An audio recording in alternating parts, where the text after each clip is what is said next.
Hi folks, all doing? Here we've done here with your Mundus Minute on May 27th, 2022. ESO news, luxury merchant, and gold merchant stuff, all in a few minutes. So first up in the news.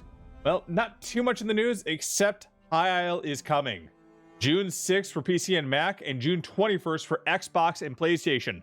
If you want those pre-order rewards, now is the time to get them. It includes a mount, some apparel, which is a costume, a Knight of the Flame Pup, which is of course a pet, a Drake Cavalier crate, treasure maps, experience scrolls, and the High Isle chapter itself, which has a bunch of new features to it, including Spanish support, which comes with base game, Mundus stones for armory, which is coming to base game, new quick select wheel, which is coming to base game, Tales of Tribute, which is High Isle only, a new trial, a new area to enjoy, and a whole bunch more.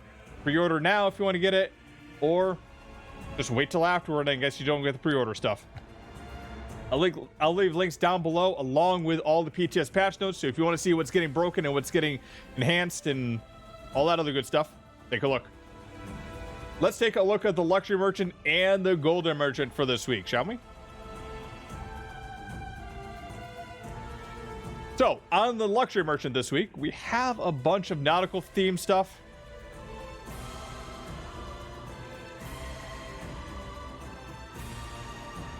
I think the platform here is actually an interesting one if you want to make a floating isle in some of your houses. This is kind of a nice way to do it. And some of these other ones are nice if you have a ship that you want to do, or maybe if you want to have a hamster wheel. And on the golden merchant this week, Ring of Winners of Spite, which actually is kind of meta for certain healer builds. You might actually want to pick this one up, though if you want to just, if you already have it collected, you might just want to summon it again and use a different trait other than Arcane.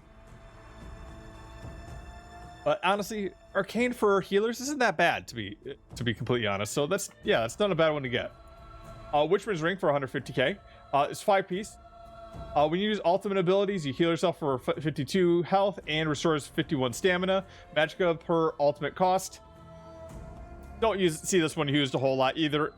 I don't see this one used a whole lot in PvE or PvP. And then Ronald's Ring. This one comes out of Moongrave Fane.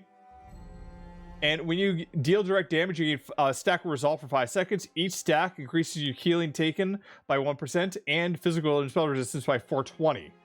That can occur once every half second and can stack up to 9 times. I'd probably skip that one. It doesn't really seem that great. I don't think any tank would really use it, to be honest. If I'm wrong, prove me wrong. Sorry.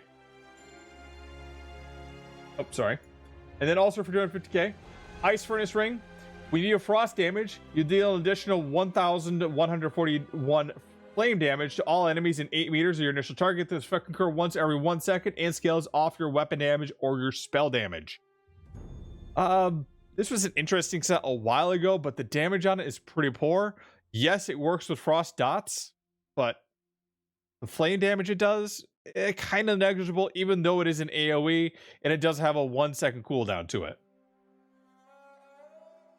Then for 100k, you can get Molokina's Arm Cops or Saltrix's Arm Cops. I don't think anyone's going to grab these simply for the stats that they give. Maybe some Molokina's, but the good thing with this is if you want to get it for your sticker book, for 100k, you can get it instead of having to spend those keys to get the right one. Anyway, I'm here, we're done. That's the Mundus Minute. Stand on time, y'all.